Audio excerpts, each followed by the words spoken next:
Well, a major fine has now been issued against Great Lakes Cheese tonight after what is now being described as a complete failure of their wastewater treatment capabilities. According to the DEC, that failure caused everything living in the creek to die back in August. 2 on your side's Nate Benson broke the news about this earlier today. He has the latest for us tonight. Nate? Yeah, good evening, Scott and Mary Alice. The consent order issued by the DEC outlines extensive and chronic failures by Great Lakes Cheese to manage its discharge into Issawa Creek. DEC Commissioner Amanda Lefton does not mince words when describing the impact of the discharge incident in Issawa Creek back in August. We saw a die-off of many species, actually all the species within Issawa Creek. And the DEC's investigation has given more details about what exactly went wrong when on August 29th, a discharge by Great Lakes Cheese led to a die-off of everything within a several-mile portion of the creek. Essentially, it was a complete failure of the wastewater treatment capabilities within the Great Lakes Cheese facility.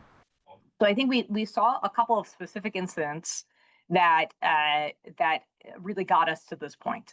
So in the August timeframe leading up to this incident, for instance, we saw a large amount of fluid going into their digester that shouldn't have been there. According to the 31-page consent order that was issued Monday by the DEC, the department paints a picture of systemic operational and reporting failures within the plant. 18 specific violations were identified, including an inspection of the plant on June 5th, which identified that the seal of the jet pump for the membrane bioreactor aeration system had failed and was leaking, and nutrient levels skyrocketed beyond what the plant's discharge permit allows. Biochemical oxygen demand was 27,400% over its legal limit. Ammonia levels were more than 3,200% over the limit, and the amount of oxygen in the creek after the discharge was 96% below the standard level.